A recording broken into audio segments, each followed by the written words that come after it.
जय श्री कृष्णा। राधे राधे दोस्तों। यदि कोई चीज आपसे दूर चली गई है तो इस बात की पूरी संभावना है कि वह या उसका बेहतर विकल्प आप तक पहुंच जाए। देखा जाए तो ये जो हम कह रहे हैं ये अपने दम पर नहीं बल्कि देवगुरु बृहस्पति के दम पर है। यहाँ कुछ ऐसे हालत बनने जा रहा है जहाँ पर अब एक प्रकार से तस्वीर आप साफ हो चुकी है कि 2026 कैसा जाएगा और इसका जो आगाज है वह मात्र 5 दिसंबर से ही देखने को मिल जाएगा। माना जाए तो ये जो दिसंबर का महीना है ये एक कड़ी की शांति का काम रखता है। यही वह महीना है दिसंबर का महीना जो भूत भविष्य और वर्तमान तीनों को एक संग चला सकती है। पीछे देखा जाए तो पूरा 2025 से जो आपका भूतकाल वर्तमान को देखा जाए तो आज हम दिसंबर के महीने में खड़े हैं और यदि भविष्य को देखा जाए तो पूरा 2026 हमारे सामने है। कैसे 2026 के इस विशेष जो प्रभाव मिलने जा रहा है इसको हम कैसे पाएंगे, इसके लिए आपको दो डेट याद रखना होगा।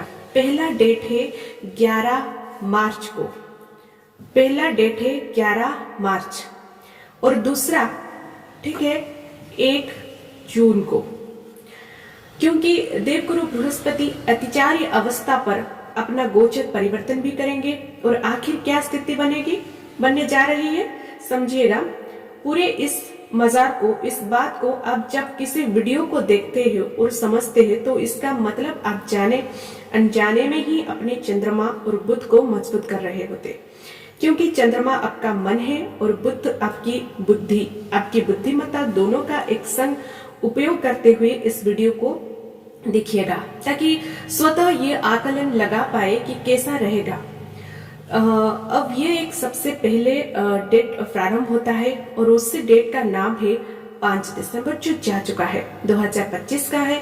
यही वो दिन होगा जिस दिन देवगुरु बृहस्पति जो अभी 18 अक्टूबर से चतुर्थ भाव पर आए थे, मतलब चतुर्थ भाव पर गुरु का गोचर था, वो 5 दिसंबर को पुनः तृतीय भाव में चले गए हैं। तृतीय भाव में चले गए हैं। 18 अक्टूबर से चतुर्थ भाव पर थे, ये अब चौथे घर से निकलकर बकरी अवस्था पर मौजूद है और ये प्रवेश कर जाएंगे ठीक हमारे तीसरे घर पर। ये यहाँ चल गए हैं तीसरे भाव में। अब यहाँ पर इनका प्रभाव पूरे अभी लंबे समय तक रहने जा रहा है, लगभग 1-2 जून तक। अब ये तीसरे घर पर आएंगे तो इसका प्रभाव सबसे ज्यादा मजबूती से यह मिलेगा कि जो चैलेंजिंग सिचुएशन अधिक बने हुए जीवन में वो यहाँ पूर्णतः समाप्त हो जाता है। भाई मन में प्रश्न उठता है कि आखिर देवगुरु बृहस्पति इससे पहले जब यहाँ मौजूद थे तो वो चैलेंजिंग सिचुएशन क्यों नहीं आया। तो हमने मई के महीने में एक वीडियो बनाया था, आपने यदि उसे देखा होगा तो आपको भली भांति याद भी होगी। यदि कोई अतिचारी ग्रह एक बार किसी एक स्थान पर ट्रांजिट करेगा तो उसका पुण्य फल हमको पॉजिटिविटी नहीं मिलेगा, और जब वह ग्रह बकरी अवस्था में फिर से उसी घर पर आएगा तो ज्यादा मजबूती से, ज्यादा योग्यतापूर्ण ढंग से ये ग्रह हमको अपनी सफलता के मुकाम तक पहुंचाएगा। ठीक इसी बातों को ले तो तीसरा घर हमारा चैलेंजिंग सिचुएशन से हमको पूरा कर देता है। जीवन में अधिक कठिन सिल बनी हुई है, तो उस जो कठिन सिल बाहर है ना निकलने के लिए देवगुरु बृहस्पति को तीसरे घर पर होना एक पर्याप्त साधन है। अब ये तीसरे घर पर है, कोई एग्रीमेंट है। जितने लोग भी सॉफ्टवेयर कंपनी में जॉब कर रहे हैं, आईटी फील्ड में जो जॉब कर रहे हैं, ट्रांसपोर्टिंग में या फिर इंटरनेट से जुड़े जो काम कर रहे हैं ना, उन सबके लिए तीसरे घर का बृहस्पति इस वरदान से कम नहीं होगा। अब यहाँ से इनकी दृष्टि जो पड़ेगी वो सीधे पड़ रही है 7वें घर पर। आपकी 7वें घर पर बृहस्पति की पंचम दृष्टि पड़ रही है, तो गुरु को हम विवाह का कारक ग्रह कहते हैं। और इसलिए जितने भी लोग का विवाह नहीं हुआ है या जो दाम्पत्य जीवन से अशांत है, उनके लिए देवगुरु बृहस्पति का एक सबसे अच्छा प्रभाव होगा। सही जीवन साथी, जीवन संगिनी का प्राप्त हो न जाना, या फिर यदि इस दाम्पत्य जीवन में कोई तकरार है तनाव है, या सामने वाले के आपके पार्टनर के लिए यदि उनके जीवन में कोई नेगेटिव प्रभाव चल रहा है, तो हाँ, आपके कुंडली पर, आपके प्रश्न चार्ट पर यहाँ पर गोचर में गुरु की दृष्टि सप्तम भाव पर पड़ रही है। जीवन साथी या जीवन संगिनी को भी एक पॉजिटिव प्रभाव यहाँ से मिलेगा।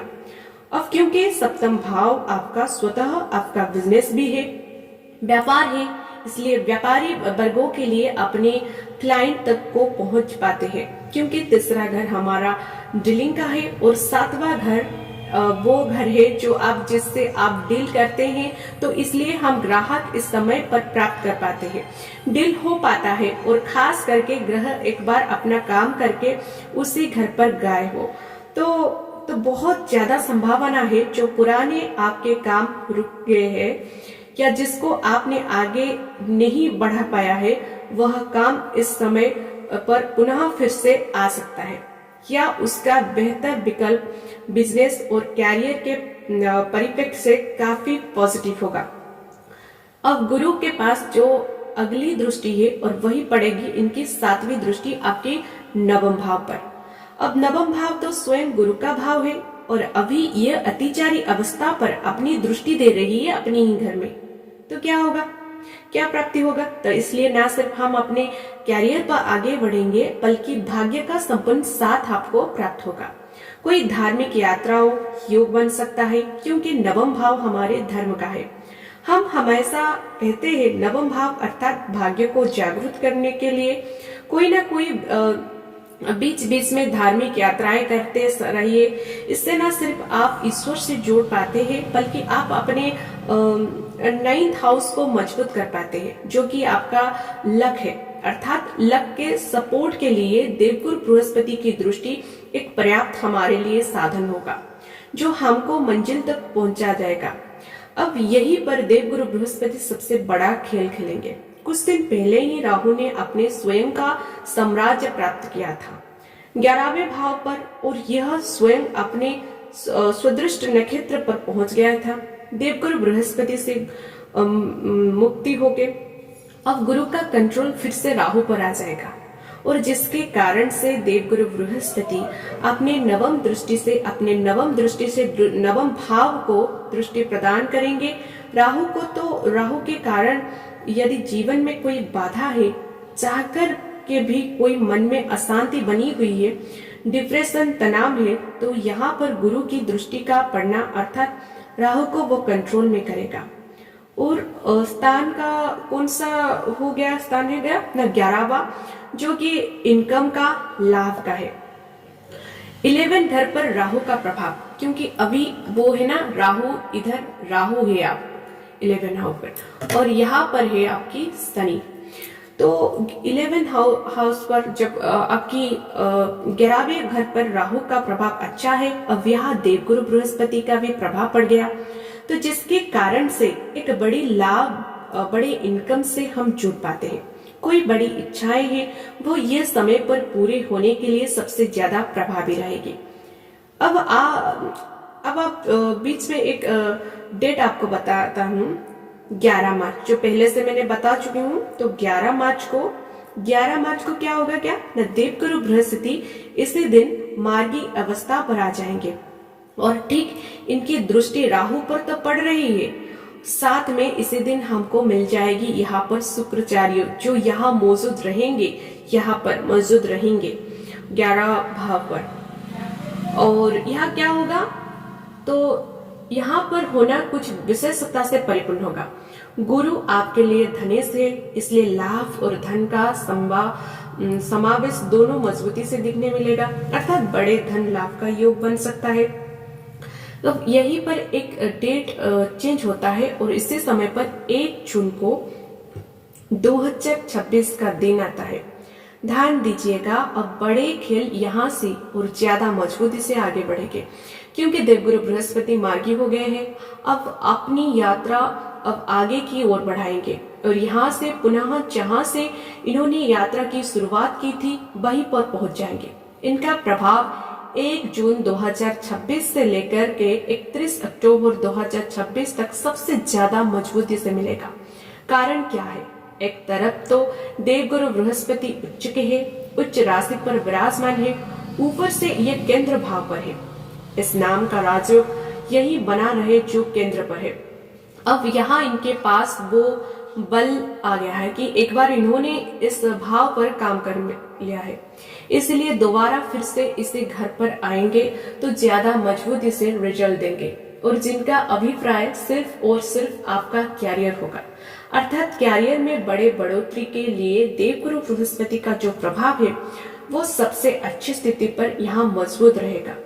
अब यहाँ 1, 2, 3, 4, 5 दसम भाव पर तो दृष्टि दे दिए, कैरियर के लिए अच्छा हो गया। कैरियर में कोई बड़े प्रमोशन या कोई ट्रांसफर की इंक्रीमेंट या बड़े बड़े अच्छे हमारे कार्य इस समय पर होते हैं, क्योंकि देव गुरु बृहस्पति उच्चस्थ अवस्था पर होके हमारे कर्म भाव को देख रहे होंगे, ना सिर्फ दसम भाव को देखेंगे बल्कि इनकी दृष्टि पड़ेगी ठीक हमारे अष्टम भाव पर, इनकी 5वीं दृष्टि।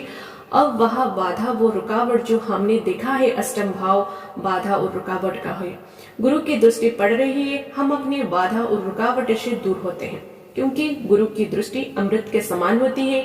कोई डिप्रेशन तनाव से दूर होता है, और वास्तव में कहा जाए तो यही वो घर है जो आपको जीवन में परिवर्तन को प्रदर्शित करता है।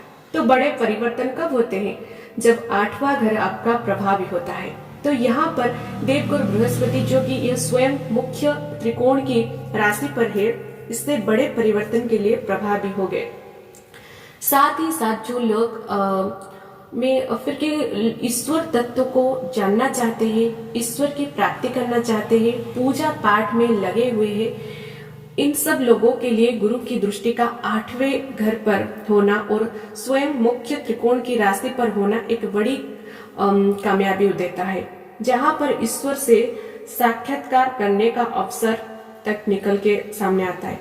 8वें घर पर तो गुरु की दृष्टि आ गई, अब यहीं पर इनकी एक और दृष्टि पड़ती है, और वह है सीधे इनकी नवम दृष्टि जो आपके शनि के तकलीफ से आपके गुरु कराएंगे।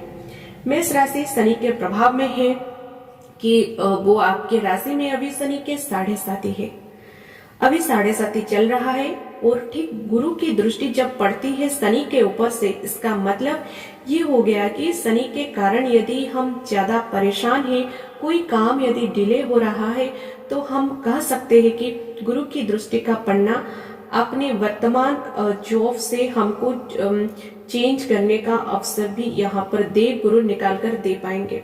साथ ही साथ 12वें घर इन्वेस्टमेंट का है, हम बड़े इन्वेस्टमेंट से जुड़े पाते हैं, कोई विशेष हमको काम करना है, कोई फॉरेन या विदेश से जुड़े कोई काम है, वहां से जुड़ पाते हैं। शनि वो क्या है ना ऑलरेडी है द्वादश भाव में, गुरु को हम भाग्य कहते हैं और शनि हमारा कर्म है, तो यहाँ हमको भाग्य और कर्म दोनों का साथ एक संग देखने को मिलेगा, और जिसके प्रभाव निर्वात गति के 31 अक्टूबर 2026 तक रहने वाला है। तो इस गुरु के इस ट्रांजिट को आपने समझा।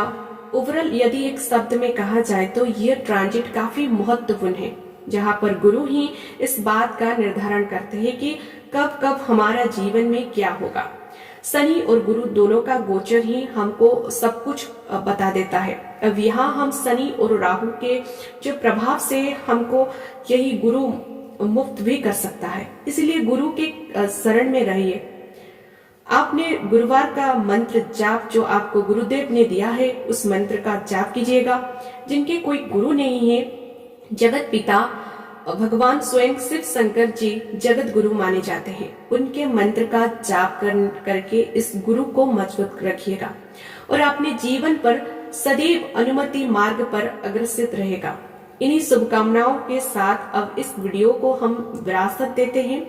उम्मीद है आप सब ने इसे समझा, आप सब ने इसे जाना है। यदि आपने इसे समझा है, जाना है और मेरे समझाने का प्रयास यदि आपको सार्थक लगा है, तो मेरे तरीकों को आपको सार्थक लगा है, तो हर बार की शांति इस बार भी अपना प्यार भरा लाइक और कमेंट करना कभी मत भूलिएगा।